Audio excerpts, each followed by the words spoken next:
Political and Economic Update, June 26, 2025. Could a change in the Federal Reserve Chairman alter the entire global economic landscape? You'll find out today.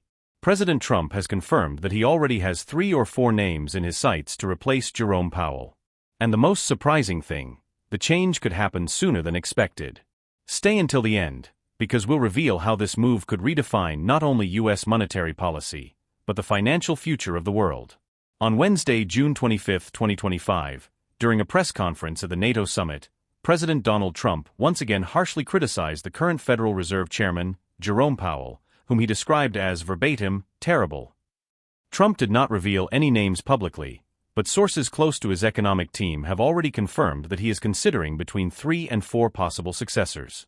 And the most striking thing is that he isn't waiting until May 2026, when Powell's official term expires. There is a distinct possibility that the new appointment could be made as soon as September or October of this year. What would motivate this early appointment? Politically, Trump is seeking to influence monetary policy before the presidential elections and redirect the nation's economic direction.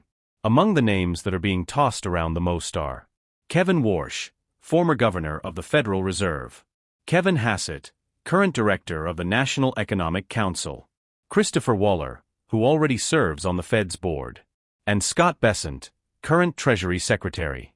These names don't appear by chance. They all share a more aggressive view of lowering interest rates and could favor a credit expansion strategy in the midst of a global monetary restructuring. Let's remember that Trump has already publicly expressed his discomfort with Powell since his first term, primarily for not having cut interest rates at the pace he considered necessary. What's at stake is not just the leadership of the world's most powerful central bank. It's the direction monetary policy will take at a time when global economies are rethinking their fundamentals, sovereign currencies, the end of the traditional fiat system, and the emergence of new frameworks such as the QFS and GESARA reforms.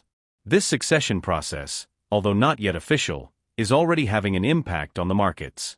The fact that Trump openly mentions a short list of candidates sends a message to investors and the international banking system. The next Fed chairman will likely be someone aligned with a more sovereign vision, less dependent on the globalist status quo. Furthermore, the Fed's monetary policy decisions have immediate effects on mortgage rates, the labor market, the price of the dollar, and the stability of Treasury bonds. Changing the figure at the helm isn't just a political gesture, it's a structural reconfiguration. If you've made it this far, you understand. This isn't a simple name swap. It's a sign that the heart of the U.S. financial system is ready for major surgery. It's no longer a question of whether change will come. It's a question of who will execute it and for what purpose. Trump, without saying so directly, has given the signal. And those paying attention are already adjusting their strategies.